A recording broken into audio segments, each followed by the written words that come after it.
Welcome back to Mean Streets, the podcast where we investigate the best, worst, and forgotten movies of film noir and more. I'm Luke Deckard. And I'm Matthew Booth. And we are your cinematic sleuths. Now it's time to crack another case.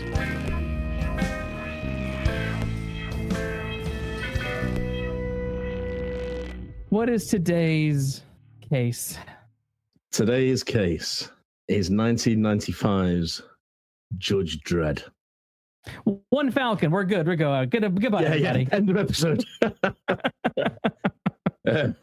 As everybody knows, it stars Sylvester Stallone, Armand, Assante, and Diane Lane.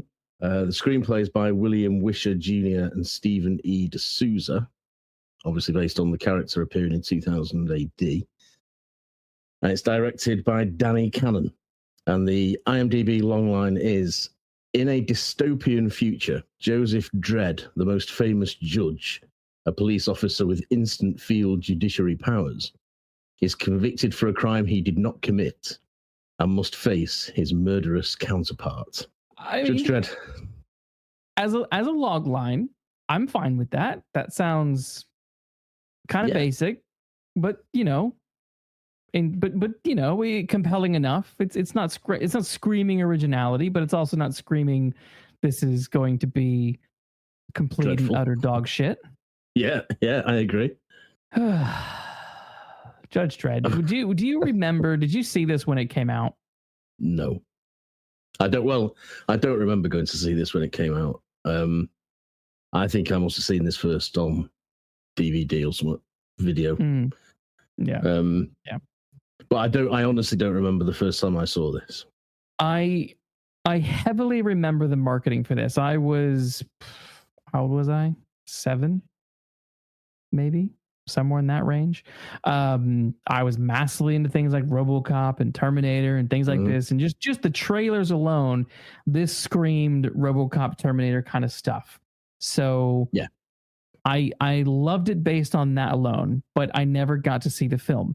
I even had toys. I have somewhere in my office somewhere, but I have a little tiny miniature Judge Dredd who's wearing a lime green suit for some reason, whatever. But it also comes with the robot. It also had the robot. And it's cool. Like, I always played with it, and he was always part of the collection of toys, and I've clearly liked it enough over the course of my life to not get rid of it. So it had some sort of impact for me, but it was a film I didn't see ever. I don't ever remember watching it as a kid, and I think the first time I saw it was as an adult. I remember on my old podcast, I did an interview with David Bishop, who used to write for 2000 AD. Yeah.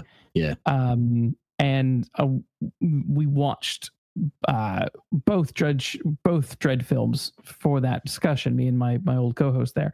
I want to say that might have been the first time I saw the Stallone version. Well, quite recently. Quite recently, yeah. I mean, I couldn't even give it a suggestion of the time period in which I watched this film. I certainly didn't go to the pictures to see it. Mm-mm. But I'd guess I saw it in the early 2000s or something like that. Is there any reason why you didn't go to the cinema to see it? Well, unlike, I wasn't 7. I was doing a degree at the time. So I think I was probably heavily into trying to obtain a BA in English and drama at the time. Sure. So I can't say I was a Dredd fan. Fan is the wrong word. I'd read the comic, but I certainly didn't follow him. So I wasn't like as eager to go and see that as I was to go and see things like Batman. So I don't think I will have made a special effort to go and see this. And we'll get into this a bit later on, perhaps, but it just seemed to me to be, well, it was just a Stallone vehicle more than it was anything else, and it just seemed a bit like, I probably had a prejudice about it because it seemed a bit cheap, just a sort of cheap gag to have Stallone as Judge Dredd, and that's pretty much all you needed, No. The film was made for Stallone's chin, and that was it. Yeah, and I think that's really what I'm trying to say. It just seemed to be, look at that chin and look at this character. That's enough reason to make a film. It isn't really, I don't think. No, I don't think that's a reason to make a film at all. No. And we should caveat that with saying I don't actually think that was the motive going into this film, because there's a lot of complicated stuff behind the scenes, which we might as well kind of start tapping into now. Okay, so it's fascinating stuff. It's fascinating stuff. Yeah, so we might as well go behind the camera and talk about how this guy got made. So as you mentioned, director was Danny Cannon. Reading up on this, I feel bad for Danny Cannon. So do I. I think he had a film in mind that he wanted to make, and Stallone fucked it up for him. Absolutely. Absolutely. But and I think go on. Well, I was just going to say, I think from reading into it, the sort of teasing that you get of what Cannon's vision was is something that I would much rather see. Yes. So, but yeah, Stallone just took it and destroyed it all. Yeah. So a little bit of background to Danny Cannon. He's an Emmy. He's an Emmy nominated film director and television producer. He produced shows like The Pennyworth, the Alfred prequel. I've never saw that. Mm-hmm. That sounded awful to me. He was a producer on Gotham. I hated Gotham, but a lot of people liked it. Nikita, he directed I Still Know What You Did Last Summer back in 1998, and of course he directed Judge Dredd. But the biggest thing that he did is he was responsible for being executive producer on the CSI franchise. So he has hits, but he's got some things that aren't really my cup of tea. But that's that's besides the point. Now, before we dive into his vision, there were a couple of alternative directors that were in line before he took this. And I just wanted to briefly mention one of them because we literally just covered these guys last episode, and the Coen brothers were apparently offered this film. And they said, nah. And they went and did Fargo, which, hilarious to me that the Coen brothers were considered for this, but I kind of like that idea. It didn't seem like anything they would do, but I don't like. But I like the idea. It's a fascinating alternative universe that for me. What would the Coen brothers have made of Judge Dredd? I mean, it's just it's delightful to think of. Yes, what they'd have done with it. I just the mind boggles. Yes. Now I am always a fan when the director or the writers of the project are fans of a source material when something is being adapted. So even though it's a bit not cool to talk about him in these days, but the director of the X-Men movies, he clearly had a fascination with the comics, and that helped in the way that those were translated onto the big screen for those original first two X-Men movies and a couple of sequels. Cannon was a fan of the comics, and he wanted to make an authentic, proper Judge Dredd movie. He's quoted as saying that he wanted to make the Ben-Hur of comic book movies, and even turned down directing Die Hard with a Vengeance to make this film. How sad. How sad. But I would have been right behind him. I've not seen the more recent Dredd film. Much better. Yeah. Do you think is it possibility that Cannon would have done something like that if he'd been left to his own? Maybe. I mean, the big difference, in my opinion, because I'm not a big fan. And I say fan, I'm not an aficionado of the Judge Dredd comics. I know I have some early works collections and some of the later collections of Judge Dredd comics, but I don't sit there and pore over them or anything like that. No, nor do I. But I would say, from my narrow understanding of the source material, the Carl Urban film is the character is feels like the character. Whereas I don't know who the fuck Stallone is playing, but it is not Judge Dredd. Yeah, absolutely. It's just to encapsulate this, it's just a bog standard 90s action thriller. It's got nothing of... like you, I'm not an aficionado of the Judge Dredd comics, but I've read them, some of them, a fair few of them over the years, and I know what I think Judge Dredd is, and it isn't this. It isn't. No. It is not whatever Stallone is doing. Well, if we look back at the comics, you mentioned earlier, it was it's a comic book, obviously. It was created by John Wagner and Carlos Esquerra. They both, Wagner was the writer and Esquerra was the artist. They created Judge Dredd back in 1977. Yeah, that's amazing. The intention behind this character was to be satirical and be heavily politically charged. This Judge Dredd was not. He's not a hero. He's really he's an authoritarian individual. He's very much just this puppet for the man, and pushes that agenda. Like he is kind of a brainwashed dummy. You know what I mean? And their whole sort of aim with his character was that they were riffing on the kind of tough on crime ideology back in the 70s in the US and in the UK. So Dredd was this fascist figure, right? He is law is right. He has no compassion. There's no flexibility. You listen to the law, and that is it. There was nothing else to him other than that. And essentially it's interesting. It's fascinating. Because I remember when I first read some of these early comics, like, wow, I didn't quite realize at first that this is what Judge Dredd was. It's quite shocking because you think, oh, this is the Judge Dredd. He's going to be the hero. And then you're like, oh crap, he's kind of brainwashed. He's not really a hero. And what it does is you read it and you begin to kind of question society. You begin to question what is right, what is wrong, how far should law enforcement and government go? Like that is my sort of understanding of the comic. I don't know about you. Yeah, very similar thoughts about it. That he's like Fleming calls Bond a blunt weapon wielded by a government. Well, Dredd's like that, but on steroids. That's how I always took this character. That he, like, as you say, absolutely no compassion, absolutely no wavering from his truth, which is the law must be carried out and obeyed. And when it is broken, there must be consequences. I remember the comic not coming out, but I remember it when it sort of took off. It was violent to the extent of being shocking because comic books were comic violence. Dredd made like Batman comics at the time or Spider-Man comics at the time seemed like the A-Team. And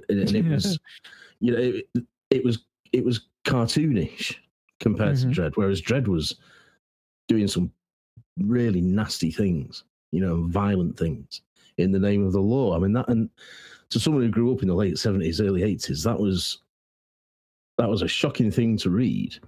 But then you would hear your mum and dad talking about it, or the news talking about real life examples of it. Because I would have been reading these when like the miners' strikes were going on, So, and the police then were, I'm not going to say they were like Dredd, but in your childish brain, you could see similarities to what you were seeing on TV and the riots and everything.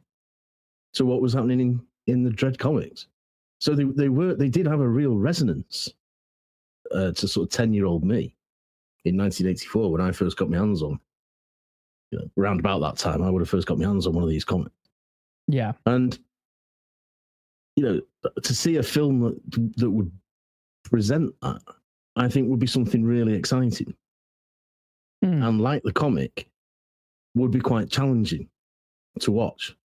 When news of this came out, of this film came out, I will have questioned, I think, how faithful it could be to its source material. Yeah. Because, you just couldn't, I don't think you could do it sort of slavishly. Because you could now, I suppose, because we're all sort of desensitized to it. But not back then. I don't think you'd even get away with it in the mid 90s. I don't think you'd have got away with presenting Dredd as he is in the comics that I remember. In the comics that I remember, but like I say, I was a young lad when I read them, so yeah, my memory of it might be a bit distorted. But yeah. that Well, was I mean, that was the impression I had. Yeah, I guess it just kind of depends because I mean, Dredd could have easily have been on screen. Could have easily have been The Boys of the 90s, the TV show that's on Amazon Prime, The Boys, which is also based off of a comic, which is a very dark satirical take on the superhero genre. Right. And so, could Dredd have been that? Maybe. It definitely would not have been a film for kids. I mean, I think Judge Dredd was rated R, so I think its audience was limited to adults anyway.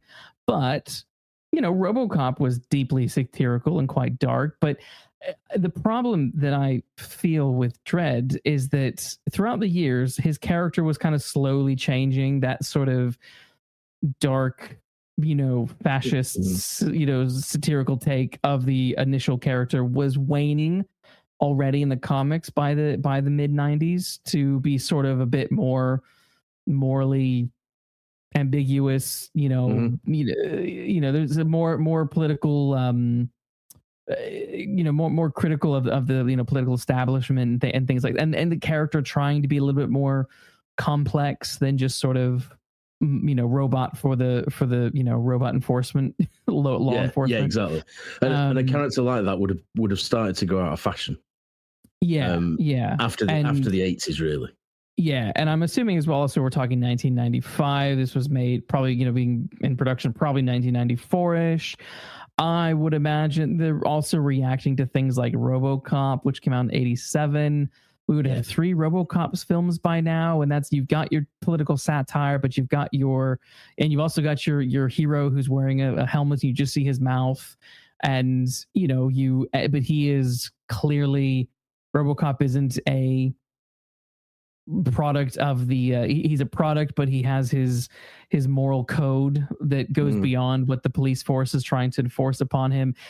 Terminator 2 has already come out by now, so you have good robot, so I think there's also a lot of that probably at play to what was coming, what they were was probably being forced upon this film, which is not really at all what Cannon wanted. He wanted this early era Dredd, this deeply satirical, nasty, fascist like character. That's the world that he wanted to create for this film, and didn't happen. I fully understand that, because if you are a fan of the source material and you have the chance to adapt it, I think your instinct, mine certainly would be, my instinct would be to be faithful to it and to want to give a faithful representation of it. Yeah. Nobody goes into, you and I wouldn't write a script for a Raymond Chandler adaptation and throw out all the things that make Marlowe and Chandler great, would we? You mean we wouldn't do what Joe I did in his contemporary Marlowe book? Shots fired. Possibly. Maybe that's what I mean. Because you're as fans of the material, of the original, you want to be as close to the original as you can. You have to adapt something. I appreciate. You have to adapt some stuff. You can't be too slavish when you're adapting another piece of work. But you want to keep the spirit. And for me, some of the best Marlowe films are the ones that they may not be faithful adaptations necessarily, but they keep the spirit. Exactly. So you don't jettison everything that made you fall in love with the product in the first place. Yeah. I'm right behind Danny Cannon on this. I'm 100% behind what he wanted to do and what he thought he was getting into.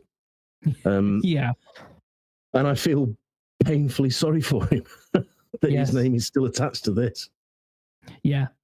I mean, he's doing all right. He's done all right. He's made his billions from CSI, but at the same time, he survived it. He survived Judge Dredd. Not many can say that, I suppose. Yes, he survived Judge Dredd to torture us with Gotham. But no, but Stallone really seemed to be the key factor in why this film went the direction that it went, because like I said, Cannon really wanted this to be very much like the comics. Stallone viewed this as some almost cliched sci-fi action movie. and he was really pushing for this lighter comedic tone. And I mean, you know, and he was also a big proponent of increasing Rob Schneider's role in this film. That just honestly, Rob Schneider, his character Fergie is the precursor to Jar Jar Binks. I fucking hated that character. I hated this character. Yeah. Well, we'll get into that a little bit later. But I just had to drop that seed now because it annoyed me. And if you've got your mega star pushing for this crap, and he's Stallone, he's huge. He's huge at this point. He's off the back of like every single Rocky movie. He's massive. Saying no to him is kind of impossible. And you know, what did Cannon do? He overrode everything that this guy wanted because this is what he always wanted. It's what he wanted the film to be. Fucking hell. Yeah. And absolutely. The only thing Cannon could have done was walk away. Yeah. Like, I don't understand how Stallone could have thought that this was meant to be a comedy action film and demands rewrites to make it more funny. Like, to make it funnier. What? It's just madness, and to make it more kid friendly because he wanted to go for a PG-13. Yes. Rating. To me, if you're going to take Judge Dredd and make him PG-13, then you might as well not bother at all. Exactly. Because you're going to lose everything that matters about the character. Everything that people want from the character will be lost. Yes. So it just didn't make any sense to me what Stallone was going through his head. I mean, it's hard to differentiate this film from Demolition Man, for God's sake. Yes. So yes, I just think it was ruined, and I can fully understand if Cannon felt any bitterness about it or frustration. I can well understand it. Yeah. Well, he said he swore he would never work with another self-absorbed actor again because of his time working with Stallone. That is what apparently he said. Wow. Well, if that's what he said, I can't blame him for it. Yeah. And he also was on record as saying that the completed version is utterly different from what the initial scripts were meant to were like because of all of the changes that Stallone enforced on this piece and on this project. Yeah. And it's almost like when you're watching the film, you can kind of see it happening. You can kind of think like, oh, this is where, okay, well, now we're Stallone. Okay, well, okay, you can see it. Particularly when we discuss the Fergie character, you can see it. But John Wagner, the creator of one of the co-creators of Judge Dredd, in Empire magazine back in 2012 rather, said of the film that the story had nothing to do with Judge Dredd. And Judge Dredd wasn't really Judge Dredd, even though Stallone was perfect for the part. And then another interview with Total Film, he went on to say that the film tried to do too much and told the wrong story. And I agree with both of those. This is not Judge Dredd. But I also agree that Stallone, if he could have been reined in, maybe could have been really good for this part. Quite possibly. Yeah. I mean, he's got the heft for it, and he's not a bad actor for it. No, and I was just going to say that he's not a bad actor when he tries, but too often for me, he just sleepwalks through stuff, and thinks his name will get him through it. And I don't think he's trying in this film, And so, I mean, to be fair to Stallone, some of the dialogue is absolutely appalling in this. I blame him. But yeah, well, maybe so. Yeah, actually, no, fuck it. We won't be kind to him. No. Yeah, no. It's probably all his fault. Film was a flop because of him. Because of him, yeah. But you're right. He has got the chin for it. Let's face it, he has got the chin for it. I sort of don't. I appreciate why people are cross about the helmet coming off almost immediately, and then staying off the entire time. Yeah, and that is a bad mistake. Yes, but you don't get Sylvester Stallone and then not show his face, do you? But why not? My question is why not? This is what drives me nuts about a lot of films today, particularly in the superhero genre. Because this thing, I mad respect to Carl Urban, who is a big star in Dredd. Does he take his helmet off? Not once.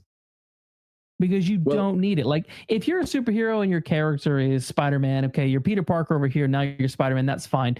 But nowadays, all of these stupid superheroes have this little magic button where their masks just dissolve so that the actors get more face time. I don't want to see your face. I'm here to see an Iron Man movie. I want to see Iron Man's helmet. I'm here to see whatever. Well, you know what I mean? Yeah, that's what I sometimes feel like that in the Tobey Maguire Spider-Man films. He's constantly taking his mask off, in situations where he clearly shouldn't. He clearly shouldn't. No, he's not. No, he's not. No, he's not. He is. I completely disagree with that. He takes it off at the end after it's been like mutilated on his face. That's the only time he takes his mask off.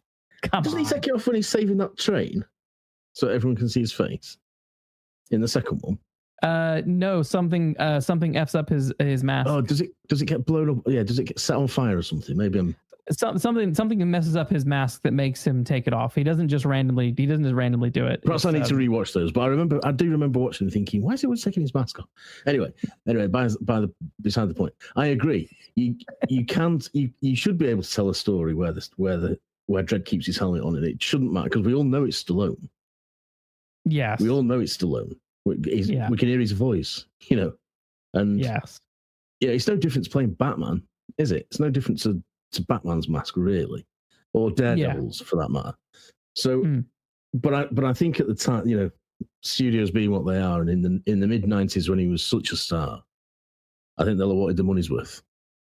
But that is at the expense then of fidelity to the source material, and it angered a lot of fans. I remember at the time.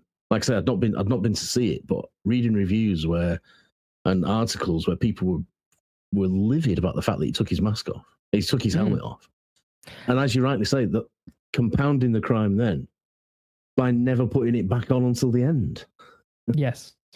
And then he puts it on at the end for like 2 seconds. 2 seconds, yes. Yeah. It's a bit like Tom Welling in Smallville, like a Smallville reference. Here we go. The dude would never wear the glasses. The dude would never wear the stupid Clark Kent glasses. Just wear the Clark Kent glasses. Just do it. Just wear the helmet, Stallone. Just keep the stupid helmet on. Just keep the helmet on. That's what people are expecting to see. Yeah. Because it's a cool helmet. He when he's in the outfit, he looks cool. Well, for me, so the best bits really are the opening scenes. Where he does look like the comic. It looks like the comic on screen. And I thought to myself, why can't it just stay like this? Because this is good. Yeah, I mean, they had in terms of production design. We can dive into that just a little bit. I don't have any problem with the production design of this film. Really, absolutely not. I think it looks. Some of it apes a bit too close onto other films, but that aside, it is a very good looking film. The cityscape is fantastic. Yeah. The cars and design look great. The buildings are cool. The costumes are great. The prosthetics are fantastic. That fucking robot, whatever his name is again. Is incredible and scary. Like the really, really excellent production design. Even when they're doing their little like motorcycle Star Wars level motorcycle chases through the city, flying through the air, that looks better than half the crap we get today. Yeah, yes, it does. It does. I was like, it's clearly fake, but I was like, you know what? It's a level of fakeness and realness that I'm like, I would rather take this than some of the weightlessness that we get today. I agree. I 100% agree. Yeah. So, fantastic production design on this. Given that it was the mid-90s, and we're meant to have come on so far, this stands up against with some of the modern stuff that we get now. In fact, in certain cases, it excels it. And it looks beautiful. It looks like a comic panel come to life. This is, yes. I was sitting there watching it for this, thinking, this is what superhero movies, if you want to call Dredd a superhero, but comic book movie, this is what comic book movies should be like in these opening 5 minutes. This is what, this is what you want from films that are based on comics. They need to look like the comics you read. And you need to have that feel of the city that you're in. Yeah. And it's it's all comic accurate, to me. And I just think you can't fault the way this looks. It's a gorgeous looking film, and it's a gorgeously designed film. And the costumes are brilliant. His costume is bang on. Yes, it really is. It's really proper Dredd. It's great. Yeah, and it looks massive. Them like American football shoulder pad things that he has. When she puts him on, when he's putting it on at the bike at the end and he's clipping it on, you think that is huge. But it's meant to be, and it should be, and it's got to be, and I'm glad it is. He looks the part. He looks the part until he takes the bastard helmet off. Yeah. And I think that's the thing I can't fault this film on its production design. I think I can't praise enough. It really does look great. And it's one of those occasions where on a design level, they're clearly not afraid of the source material. They're not trying to hide it, or, they're fully embracing what the world of Judge Dredd is meant to be like visually. And that, I think that goes a long way, because as a kid, what are the things that I remember this film? I didn't see it, right? I just remember watching adverts and seeing toys and being completely and utterly swept up in the look and the style of Dredd, and just sort of understanding that he's some sort of cop-like hero guy, right? Obviously, as a kid, I did not know the real deal behind Judge Dredd, but this is what the film was telling me. And I mean, I love that style. I remember those trailers. I remember just being so caught up in how cool this stuff looks, and watching it now, even all these years later, the story might be complete and utter dog shit, but it is fun. It's a bit like Dick Tracy, where it is kind of terrible to watch on a narrative level, but it is incredible to watch just for the images. Just watch it with the sound off. yeah, exactly. Yeah, and that's a good comparison with Dick Tracy. I think we said on our episode on that, that also looks exactly like the comic strip. Almost too like it. For it to be taken as anything approaching a real, reality. But this does the same thing. It looks just gorgeous. It really does. It's a beautiful looking film, and the way it's shot, everything about it. But the attention to detail in all the way that all the characters look is just like, hats off. Yeah. The story is awful. Yes, and some of the acting is awful. A lot of the acting is awful. The things that let this film down, which we'll get into here in just a second, it's the acting and it is that script. Obviously, it should come as no surprise that this film was a complete and utter flop at the box office. Critical response to this was a thumbs down across the board, which is probably a good reason as to why I didn't see it until much later in life, because all the other films that were the big hits, things like the RoboCops, the Terminators, they were on TV all the time. I don't ever remember Dredd being on TV as a kid, and it's probably because it was crap. But before we dive into the story, I want to mention a couple of alternative casting ideas that were out there. Yeah. Well, there's a very obvious one, isn't there? Yeah, it comes as no surprise that one of the alternative ideas for Dredd was, of course, Arnold Schwarzenegger. Yeah. Hollywood had no imagination in the 90s, I guess. None whatsoever, but he also has the chin for it, doesn't he?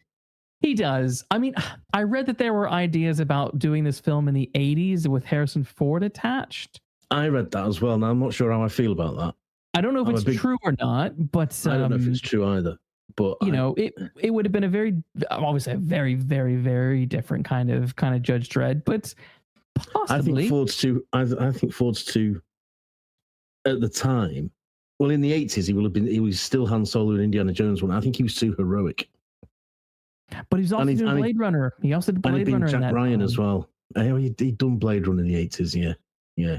So it's one of the things it could have possibly. It might have been okay. Yeah, it might have been okay. Let's say no more than that. those are the only ones that I saw for Stallone. I don't know if you saw any others for Dredd. Rather, that was all I got. For Dredd. That's all I got. Schwarzenegger, obviously, and Ford.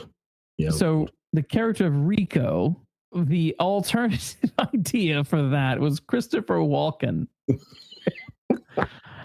No. And if the character of Rico is meant to be like Dredd's clone brother, and I'm like, you wanted Christopher Walken to play the brother clone science experiment to Dredd, to Judge Joseph Dredd. I'm your brother, man. I'm your brother. Really? Yeah. You're not my brother. Yeah, man, I am. I'm my brother, man. Come on. Yeah, I'm not sure that was a wise choice myself. He turned that down. Thank God. Thank God. I think now Armand Assante is. I mean, he's quite he's had a long career as Armand Assante, and he's actually a very good actor. And again, I think just eating the scenery in this, but we'll get on to the performances. Yeah, but I think I'm glad it's him and not Christopher Walken. I think Christopher Walken, magnificent though he is, was not right for Rico. No way. What it makes me wonder is how much of the script did they change for Stallone? Because I don't think you would have casted Walken as a clone brother. No. Of Dredd. So I'm like, what and who was Rico in these early drafts? I would love to know. I mean, I think we can safely say, can't we, that almost everything was changed for Stallone, and anything Stallone wanted probably went through. Who knows? I mean, like obviously Cannon said that the film that was written is not the film that was filmed. But I where does that, what does that mean entirely? I don't know. I don't know. I would like to know. But the only other alternative casting I came across was obviously Rob Schneider's role as Fergie was initially they wanted Joe Pesci for this. I'm much more down with that. I think that could have worked a little bit better. Yeah. I don't think I would have hated Fergie as much as I do if it had been Joe Pesci. Personally. Maybe more believable, because I could buy Joe Pesci as a criminal, and I just sort of struggled to buy Rob Schneider as a and I don't think Pesci would have been so overtly clownish and stupid and irritating. I think he would have brought an edge to it, which it badly needs. Yes, because even when Pesci is doing that stuff, i.e. Home Alone 1 and 2, he's not only hilarious, but he can marry being slapstick and an air of, you also kind of scare me and you might murder me. Yeah, there are scenes in Home Alone 1, in all seriousness, where he is intimidating. Really badly intimidating. He's terrifying. And it just it's then undercut by him slipping on paint or whatever it is, or marbles or whatever it is, which he then, as you rightly say, he then goes all in for the joke.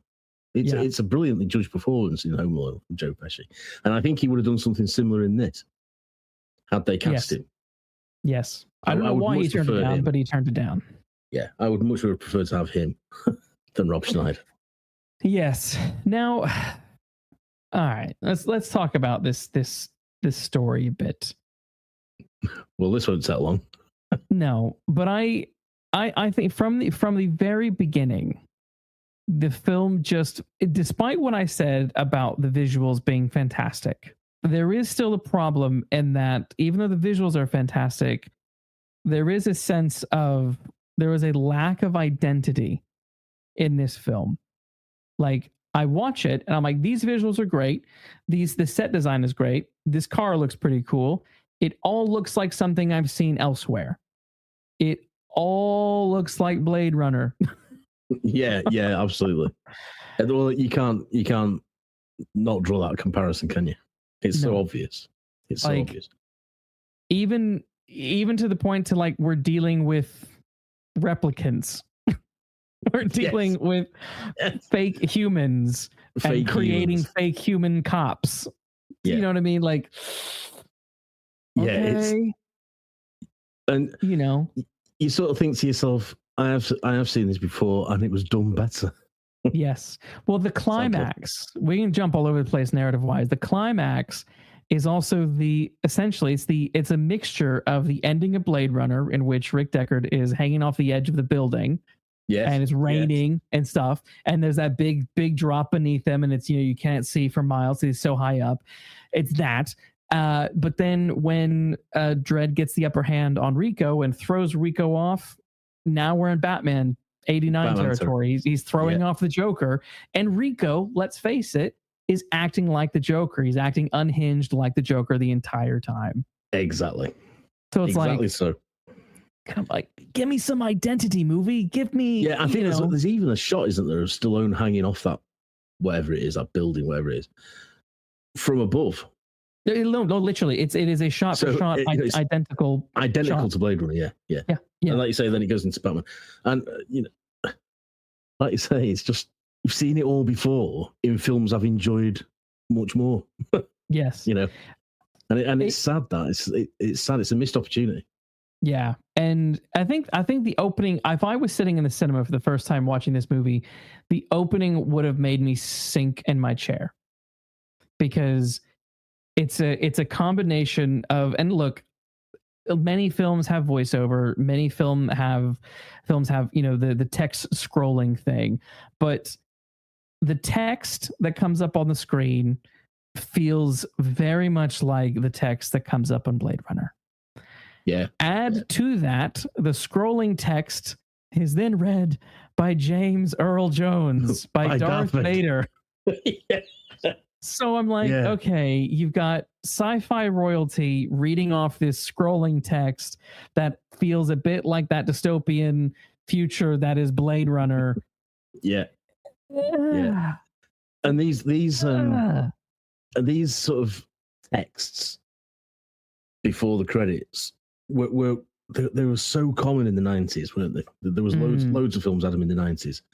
You think this film's really dated for a film that's set in a dystopian future. This film is really dated in the 90s, and it's things like that that date it for me. And I remember I was watching it in preparation for this and thinking, when's this going to end? Much as I love James Earl Jones's voice, when is this narration going to end? It seems to go on forever. It goes on for a very long time. It's not like a long time ago in a galaxy far, far away, and then 2 paragraphs of text scrolling up the screen. It seemed to be like, the Gettysburg Address. It was long. Boy, was it and long. None of it, you think, you put your editor's hat on and you think, we could cut this in half. Mm-hmm. At least. Yeah. Yes. So it didn't get off to a good start for me, but then it had that great opening 5 minutes where he does what Dredd does. Yes. Yeah. The opening is the only bit that feels authentically Dredd.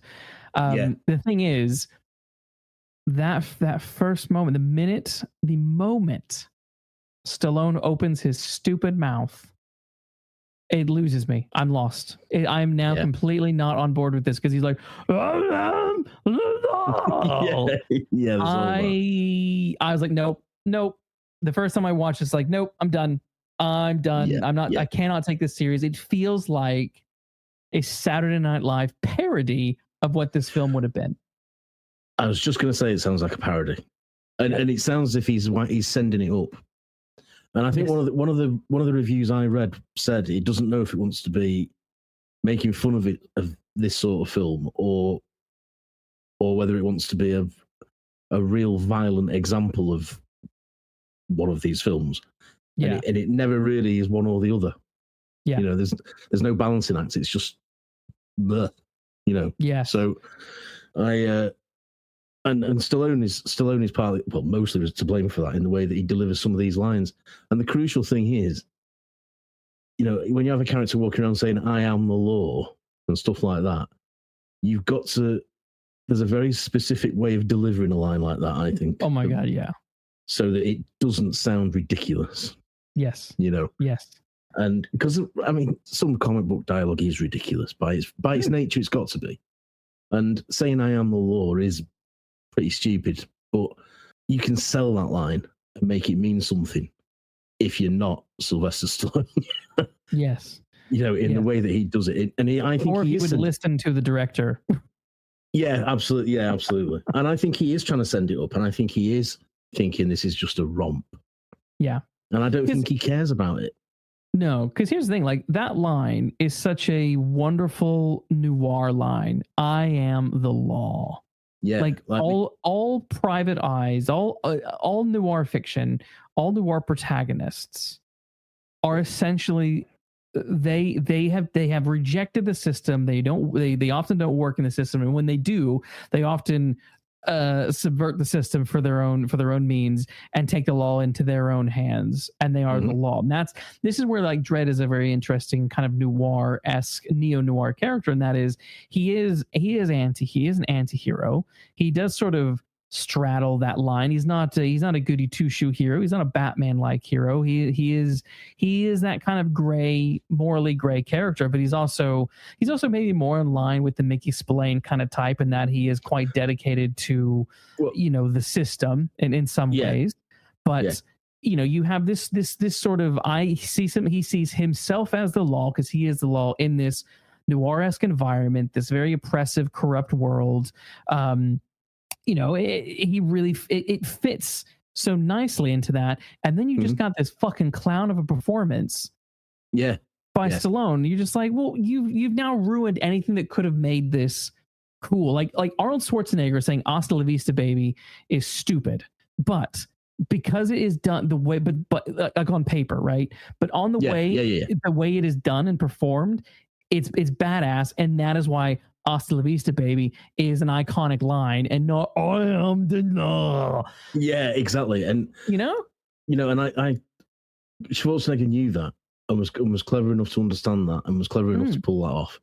So I don't think Stallone is that sort of aware. I don't think he's that self-aware that he can't pick up on a line like this. And it is very Mickey Spillane. I mean, is it the first Hammer book's called I, the Jury? I, the Jury, yes. And that's all you need to know about that book. That's pretty much everything you need to know about that book. Yeah. And Dredd is like that. That is what Dredd is. Dredd is a sort of offshoot of Mike Hammer, very much so. Who, incidentally, Armand Assante had played once in the 80s, but we don't. Oh yeah, duh. But "Hasta la vista" is a stupid line, but it becomes an iconic line because of what Schwarzenegger does with it and the circumstances, like you say, in which he has to say it. Yes. And the purpose of why he's learned to say it, the reason why he's learned to say it in order that he can understand humans better. But this delivery is just awful and hollow, and it robs the character of any age. And is agency the right word? But any sort of oomph, because he's not. If credible. You're the law, if you're credible, the law, not credible. Yeah, if you're the law, I don't take you seriously. No. And the one thing I should take Judge Dredd is absolutely seriously. Exactly. Did you catch our namesake being mentioned in the film? No, I don't think I did. Okay, so very early on, there's this reporter that's on TV going around talking about corruption and blah blah blah blah blah blah. And he mentions walking these mean streets. Oh yes, I did. Yes, I did. He said the thing. He said the thing. He said it for us. Yeah, I did. That's amazing. And you see, that's a good bit of story. I think that there are people who are against these judges and the way they mete out justice, what they perceive as justice, that sets them at odds. And because we've got to have Dredd convicted of a crime that he didn't commit. I mean, it's the cheesiest plot. That fella has to die pretty early on, and I was thinking, what a shame, because he could have been a real pain in the ass for Dredd, and the rest of them, and he could have been a really good side villain, but no. Yeah. And again, that's another thing that I wonder, whose idea was it to do this Dredd is convicted of a crime? Because there's no way to convict Dredd of a crime and not take his helmet off, right? And so I'm like, No. but Cannon seems so respectful of the material that I'm like, is this what he wanted to do, or would it have been a more kind of drawn out process? And then you get this big, because I think Dredd has taken his helmet off a couple of times in the comics, right? Yeah, he has, but you never quite see his face. You never quite. There's either a shadow in the way or something. Yeah. But. Yeah. So like, would that have been what they wanted to play with a little bit? I don't know. I wish there was something out there that could give me this information, or if I could read the original script, that would be amazing. But it did just sort of maybe it's like, in terms of like a noir plot, like it is pretty straightforward. Guy is innocent man is convicted of a crime and then has to go on the run to clear his name. All very simple, nice and neat noir concept. I just don't know if it's the right concept for Dredd. Whereas Dredd, the 2012 film, has had such a fantastic concept for that and made that work so dang well. But we'll talk about that. We'll cover that film in another time. But but here I just thought, I don't think this is as interesting as the film thinks it is, or whoever's idea this was thinks it's not. It's not. It's not, because when it's innocent man on the run, bit cliched now, I suppose, but it goes back to things like the 39 Steps and thrillers like that. But what makes those work is that they're just ordinary men in terrifying circumstances. Judge Dredd is not an ordinary man, is he? No. He's anything but an ordinary man. So you don't for a minute believe he's in any trouble. No. You don't for a minute believe he's in any danger, even when the angels have got him trussed up, and he's wisecracking. Yes. I just think this is ludicrous. This is just insane, and yes. I don't for a minute think he's in any danger there. And I think I should. I think the film wants me to think he's in trouble, but I don't. Because it's all too lame and hollow and empty. But if he was an ordinary man, I would fear for him, and I would. Yeah. I feel for Richard Hannay when he's running away from enemy agents and the police. I feel for John Finch's character in Frenzy when he's running away. He's a suspected murderer and he's running from the police and trying to clear his name, because they are people out of their depth. Dredd is never out of his depth. And he certainly isn't out of his depth in this scenario. So it needs a character like Dredd needs a bigger threat to him. Yeah. Than being framed. Yeah, I think another problem that I had with the character of Dredd is he's a fucking idiot. Say what you mean, Lee. I'm not holding back on this because it really annoys me, and it's annoying because I think this is clearly, I feel like this is just Stallone. So it's that scene after he's been arrested and framed for killing the journalist, and him and obviously he's arrested Fergie, and they just happen to be on the same transport that's taking them out to the wastelands or whatever they're called. And they're sitting next to each other, and Fergie's like, "Oh my gosh, you're him, you're Dredd." And he's like, you falsely arrested me. You shouldn't have done that. I wasn't doing anything bad. I was just trying to get out of that situation. Blah blah blah blah. And he's like, you broke the law. And he's like, no. And then Judge Dredd turns to Fergie and says, the law doesn't make mistakes. And then Fergie's like, well, what the fuck are you doing here then? Yeah, you dumbass. And it's like, yeah. But it's one of those things where it's like, no, this isn't meant to be one of those like epiphany moments. This is one of those moments where it's like, they either needed to have gone so far into this is how brainwashed you are concept, which they don't, or just admit that Dredd is just, he is a dumbass, because you can't ask that question and expect anyone to take you seriously or feel that you understand anything. And that is then sort of carried on towards the end of the film when, he's just defeated Rico and he comes outside and they're like, they instantly want to make him the chief justice for a reason. Like, huh? Yeah. And then he's like, no, I just want to go and get back to work. And then he just starts grabbing people's clothes and putting other people's uniforms on so he can go drive his little motorcycle. Like, what? Yeah. You are a stupid person. You're an idiot. Yeah, a total idiot. A total idiot. He says these things, and they don't have any. They don't have any meaning because, like you say, the law has made a mistake unless he's confessing to the crime. For one thing, as you say, and then why on earth would they make him the head of whatever it is, the head of the department? Why would he be the Chief Justice? Why? Why? Because I think the purpose. Because an hour and a half earlier, Diane Lane's character was saying, Judge Hershey was saying, the way you do things isn't right. Yeah. So, and he hasn't changed in the intervening period. So why is he now so ace that they can put him in charge? I think what Judge Dredd is, I think, the department he works for, the state he works for, I think he's like a loose cannon to him, and they want to sort of restrain him almost. I think that's a more interesting take. But Stallone's got to be a hero at the end, doesn't he? So yes, and he isn't a hero because he's not saved anybody. All he's done is save himself. Yeah. Yeah. Because he's not. Yeah, who does he save? I mean, I guess he saves the police force. Well, I guess, and I guess he stops the bat. I mean, he does the heroic thing. He stops the villain. He stops the villain. But what's the villain's real objective? The villain's real objective was to, make clones and to get Dredd and Max von Sydow, which he does. The Rico's plan was to replace one oppressive fascist regime with another oppressive. Yeah. Speak tonight. Another oppressive fascist regime. That is what he was. And we're meant to think that one fascist regime is preferable to the other. because one has Stallone in it. Yeah, I mean, it's just, what message is that?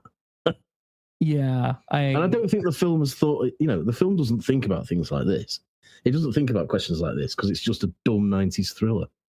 Yes. No, it's not even a thriller. It's a dumb 90s action flick. Yeah. But it shouldn't be. It should be something much more challenging, something much more intelligent, because the comic is. Yes. Even where elements where the script let me down was, and we can talk about this now, the brother situation when he runs into the Chief Justice out in the Badlands or whatever, the wasteland, whatever they're called. And he's dying and he's like, he does the Yoda thing. There is another. Yeah. He does. I'm just like, what do you mean there's another? You have a brother. Yeah, I can't stand things like this where a dying character just gives you all the information you need. It's literally what happens. Dredd's How quickly are you dying, sir? It's like that scene in Deadpool 2 where Deadpool's dying, but he literally it takes him about 5 minutes, and then he actually doesn't die in the end.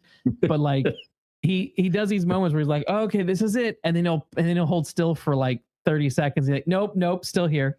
Yeah. And that's basically the amount that Max von was going on for as Judge Fargo. You're like, you were taking a very long time to die. Your wound, I think, would have killed you well before now. Yeah, because he's been stabbed through the back. Yeah. And it's come out the other side. Like, is his spinal? Yeah. What's happened to his spinal cord and all that sort of stuff.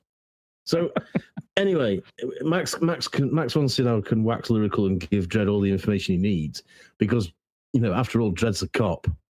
Yeah. So he couldn't investigate anything, could he? We couldn't possibly have him find things out for himself. Yes. Jesus. No. It also doesn't make any sense because the guns only work if you're a judge. Surely he would not, his DNA would have been like ejected from the system. But so why is he able to grab guns and shoot them? Yeah, I don't know. And sorry. Go on. Well, is it that all judges can fire these guns? It is, isn't it? Yeah. But surely if you are ejected, then you must not be able. I don't know. It just didn't make any sense. Yeah. All right. No, absolutely. Yeah. So once he's disgraced, he shouldn't be allowed to fire any of these things. Yeah. Now I don't know if this brother storyline is something that's in the comics. I don't know if in the comics Judge Dredd is some sort of science experiment, the best of the best of the best, sir. Well, I looked it up, and he is. He's a science experiment. As far as I can gather, Rico is the clone brother of Judge Dredd, and they were both cloned from Fargo. Okay. So in that respect, the film what I couldn't find, basically what I couldn't find is I couldn't tell if that was just them talking about the film or if that was them talking about the comics. I think he's talking about the comics, but I might be wrong. People can let us know. So, because I tried to look it up as well, but every time I was reading about it, I was like, this sounds like the film. So is this information being, are you talking about this based off the film or based off the comics? Can you tell me the issue, like the comic issue that this comes, that's like, you type in something like, like I was the other day, I've been reading a bunch of X-Men comics and I couldn't remember which comic had Mr. Sinister as Gambit's dad. And so I typed that in. I got the information wrong. He's basically Gambit is like a clone experiment of Sinister mixed with Cyclops' DNA kind of thing, which blah blah blah. But my search led me to the actual material, whereas trying to find this information, I couldn't find the actual material, which makes me think that it's not in the comics. And this is just people talking about it from the film's perspective, but I don't know. Someone can correct us, but I couldn't find it for sure. Either way, it's the dumbest shit you could come up with because it's more Star Wars. It's more, oh my God, there is another, but it's also that like yin yang. Oh, you're the evil version. I'm the good version. It's just it felt played out. No, and again, we've seen all that, haven't we? Because that's what Batman and the Joker are. That's what, yes, to a certain extent, that's what Indiana Jones and Belloc are. That's it's Holmes and Moriarty. It's that's been done for centuries, hasn't it? The villain is, if the hero turned a different corner, he would have been the villain. And I think part of the problem is the fact that Rico as a character is so one-dimensional and just so over the top that I don't care about him. I'm not interested in him. And he brings nothing to the table other than an absolutely unhinged performance where he's just gnawing on every piece of the scenery. Yeah, absolutely. There is absolutely no nuance to Rico whatsoever. Even the worst of the Bond villains have nuances. They might be pretty grim or ropey, but they are there. Even the most cardboard, cartoonish Bond villains. But Rico, he's just a one note, and that note is a screeching violin of madness. Yes, it is. And I think, like I say, Armand Assante is a good actor, and he is clearly taking, as Max von Sydow obviously is, he's taking the money and running for the hills in this. This to me is absolutely, we are phoning all of this in for the paycheck. Let's go. Because even the Angel Gang, comprised of great actors, but my God, that over the top, that OTT hick, hillbillies are hillbilly cannibals, just was exhausting. Yeah. That scene was exhausting, despite what's his face, the mean what's his name, Mean Monster Man, the one with all the modifications, looks fantastic, looks scary, looks ace, looks amazing. But I'm just like, all of you hicks, I just can't stand to listen to any of you talk about your yeehaw, hallelujah. Well, look, we're cannibal religious zealots. All right, I get it. Yeah, it's all so tiresome. It is, and it's like, this concept in different hands maybe would have been, could have been fine, because it's not, I don't mind the idea of someone has the brother, blah blah blah, but at the same time, when I can't remember the last time this worked for me. James Bond did it with Blofeld. Daniel Craig's made him the evil brother. It's like, okay. Well, I hated the evil sibling. Yeah, you had the evil sibling in Sherlock, but it's not brother, it's a sister. It's just like, I hated that as well. I generally feel like the separated at birth sort of secret sibling turned villain, the antithesis of is generally just lazy. Yeah. It's not a twist anymore, is it? No. I mean, you might say, "Oh wow, they were brothers," but it doesn't mean anything. It doesn't have any emotional resonance with an audience, a reader, or whoever, because you just think, "Oh, that again." Then, I think the last time I liked this might have been in the very first Thor film. I think Loki did. Tom Hiddleston did a very good job of making Loki work. Yeah, I very go along with stale that. trope. Yeah, I go along with that because he did something with it, and Loki has his own agenda, doesn't he? Yeah, he has he has a reason to do what he does. It isn't just that he's the evil version of the hero. Yeah, he's up to his own stuff. That makes him interesting. That makes him have some purpose outside of the relationship and outside of the twist or whatever you might want to call it, the brother thing. But you can't say any of that about Rico. What's Rico got? Rico's got nothing, has he? Rico's just, we meet him in that sort of prison thing that reminded me of, again, seen it all before. It reminded me a bit of the thing that Ian McKellen's in the first X-Men. Or is it the second? Oh, yes. Second. Yeah. The second X-Men when he's in prison. When he's in prison. And is it all made of plastic so he can't manipulate any of it? Yeah. And it just visually, it just reminded me of that. And despite this being first. Oh, is this? Oh, yeah, this was first, right? Jesus. Of course it was. X-Men didn't come out until 2000. Yeah, how bizarre.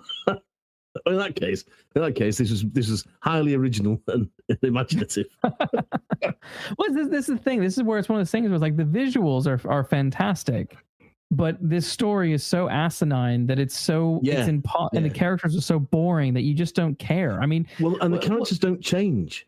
Dredd doesn't go on any journey. No. Or arc. I just want to get back to work. Yeah, he's just the same at the end as he was at the beginning. And Rico, we meet him mad, and he finishes mad. Although arguably he finishes even more mad. Yes. So perhaps he does go on a journey. I don't know. But but it's just there's no light and shade. There's no, villains work best for me when you have some sympathy with them. Mm-hmm. When you can sort of understand why they're doing what they're doing, because no one's the villain of their own story, are they? But Rico is just nuts. Yes. And that's his motivation. Yes. That's it. I did find it really, really funny. There's one scene with Rico when they're in the laboratory and they are making their clones, and it's I think it's right around the time when Dredd sneaks in and busts his way in, or something. It's around that period, and there's Ilsa, right? The lady assistant in the lab, and at first she's kind of like, oh, I don't know if I like this guy, I don't like this guy, but then there's just this one really funny moment where like she seems to have like gone full evil, and the way in which they depict that is she's chewing on her thumb, and suddenly she has like the biggest amount of cleavage possible. I don't know if you caught this scene. I mean, she's gorgeous, so I caught it because like, hey, she looks hot. But it was one of those things like it just was really funny to me. That's like now that she's fully somehow in the last 30 seconds gotten on board with Rico's plan, it's suddenly like puffed up her chest and she's all like, nibbling on her thumb. I'm just like, oh, this film. Yeah, this film is hard work. But speaking of the lady characters, we haven't talked about Diane Lane. Yeah, Diane Lane. She's the only one I think who gives a shit in this film. Maybe. She's also completely. She's at least trying to give a performance. Bless her heart. God bless her. Although she has a terrible line. She has a terrible line when she headbutts Ilsa. Or Ilsa headbutts her, whichever. Hey, let's spell it out. The Ilsa calls her a bitch. Yeah. And then what does she say in return? That's Judge bitch. While they're having their hot chick fight, by the way. They're very stereotypical hot chick fight where they're kicking each other and blah blah blah. I just thought, oh, of course they got to have the hot chick fight in this. Of course, movie. they've got to have this, just like they have to have it in Die Another Day. Yes. And I think you can't say that. Why is that not cut out? Yes. I wanted to turn it off there and then. We only had 2 minutes left of the movie. I did, yeah. Well, yeah. But it is annoying because Ilsa and Judge Hershey they're not characters. They are probably the thinnest of the thinly drawn characters in this film, and they are. It is disappointing that they're just really used for. I mean, there's a reason the only scene I really remember with Ilsa is her with with pushing her tits up. Yeah, exactly. Because that's all that's it. She has hardly any lines. She has no character. She's just there to look good. And Diane Lane is obviously gorgeous, but what does she offer to the plot? Well, nothing apart from making a mess of his defense, of Dredd's defense. Yeah. And saying to him that your methods are too brutal or whatever it is. She says, you're too immobile in thought and all this business, and that doesn't go anywhere. He doesn't learn anything from that. She don't pull him up on that. I knew you'd say that. Yeah, she's all laughing and smiling and clapping him when he's come back. So she don't feel that badly about it. No, it's awful. And Ilsa is played by Joan Chen. Who is in Twin Peaks, and right, all the time she plays a mill owner in Twin Peaks. And all the time that she was on screen, I was thinking, this is a long way from Twin Peaks. Because she's brilliant in that. She's really good in that, in a pretty, almost sort of femme fatale role. And she's good in it, but she's just nothing in this.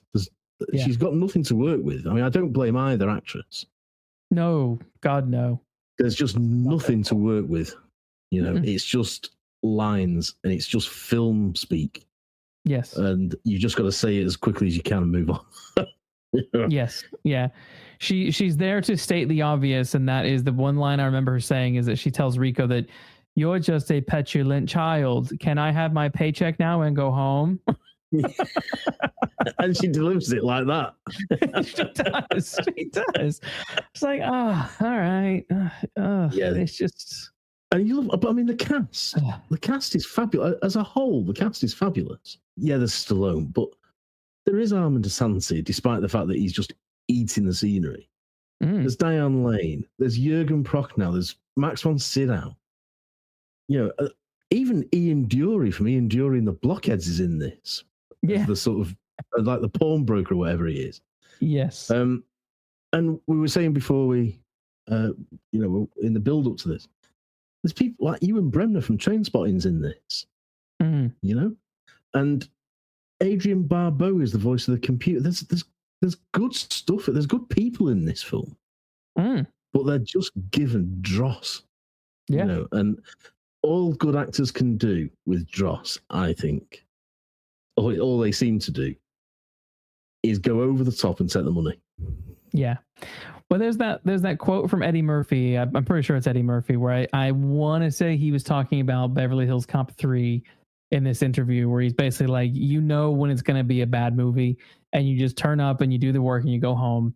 And I feel that's probably what everyone except Stallone was doing on this movie. I agree. I absolutely agree. Because because it is poor, this film. Yeah. Now, I think was it Siskel or Ebert named it as, I think, did they say it was one of the worst films of 1995? Yeah, I think it was Ebert. Obviously, early at the top, I mentioned Roy Schneider's Fergie being a precursor to Jar Jar Binks. Yes. And now, look, I'll be honest. I don't think that Rob Schneider is a bad actor by any means. But again, what he is given here and what he's clearly being told to do, it feels the amount of times that the character of Fergie does something or says something just so that Stallone can look over his shoulder annoyingly at him. Again, it's like this is, and Stallone wanting this to be a comedy, action comedy.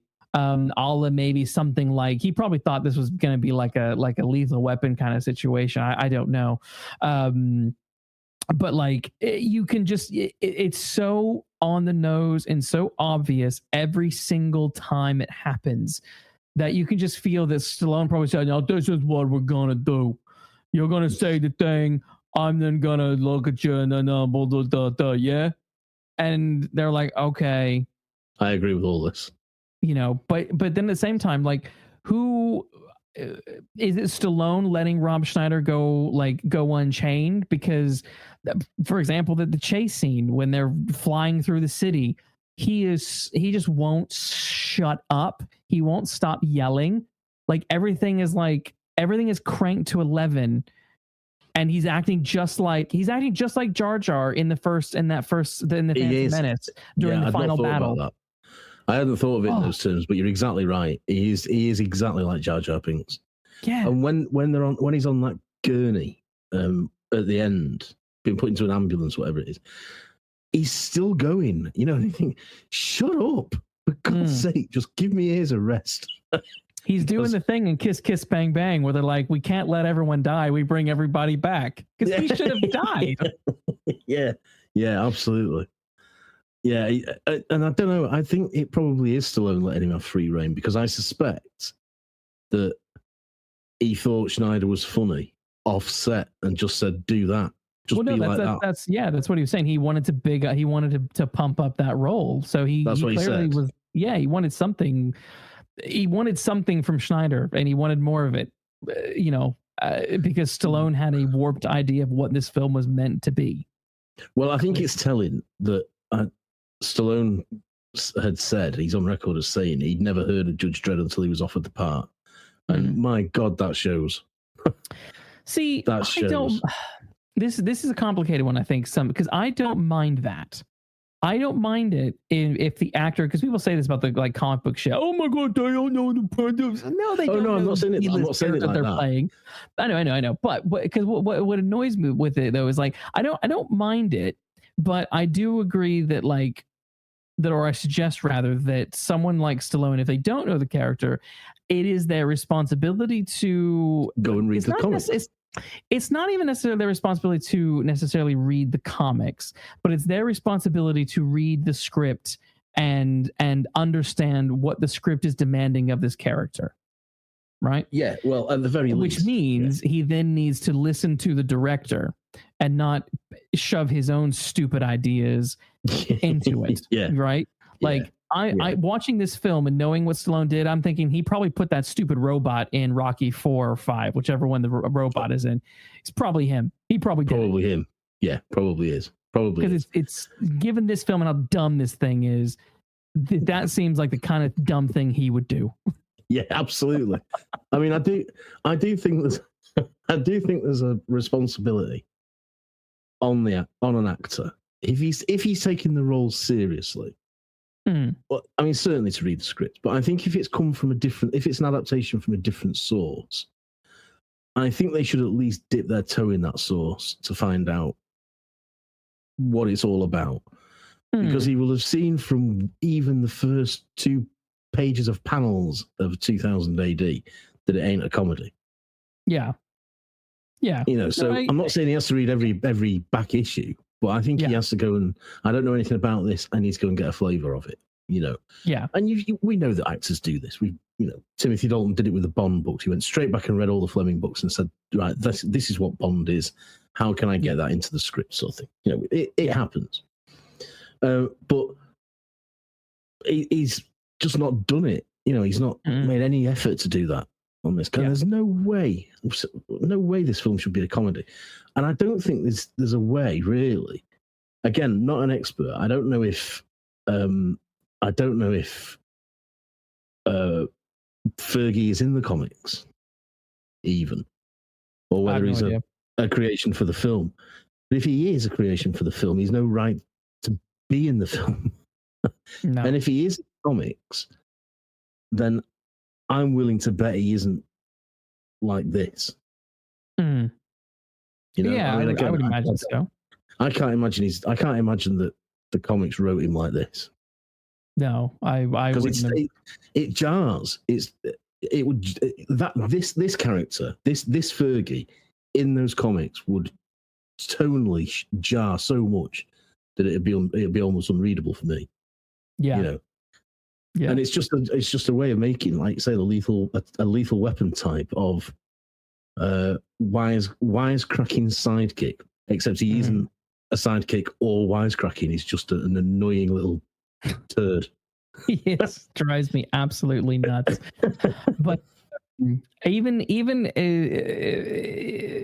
back in 2008, Stallone was interviewed about this film, and he's quoted as saying that it didn't live up to what it could have been, and he said it probably should have been much more comic, really humorous and fun. What I learned of that experience was that we shouldn't have tried to make Hamlet.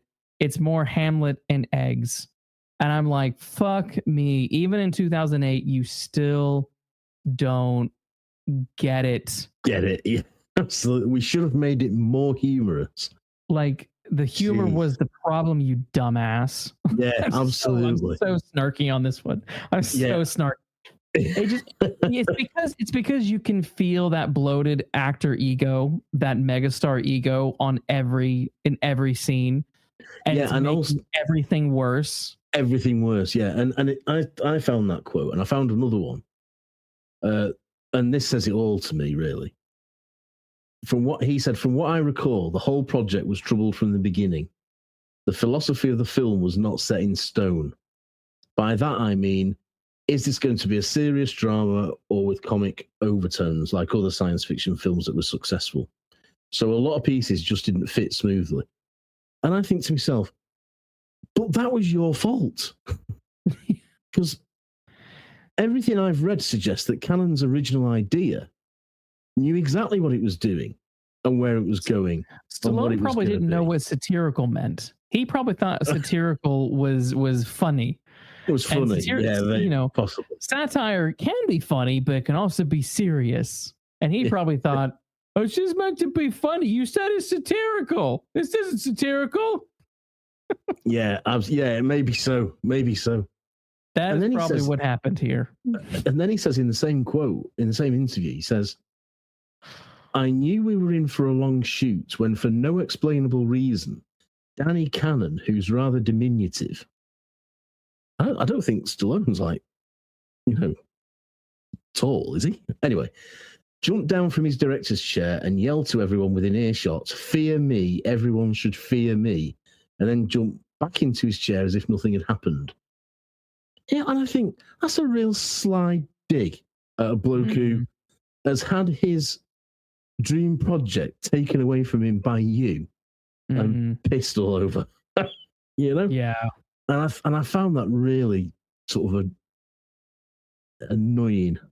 And I think that's the ego you're talking about. I think that's the ego you're talking about. You can't not admitting that maybe you were part of the problem of why this film didn't work. All I could find was in 2010 he regretted being involved in the film and said it was one of his biggest mistakes. Well, you and me both, Sly.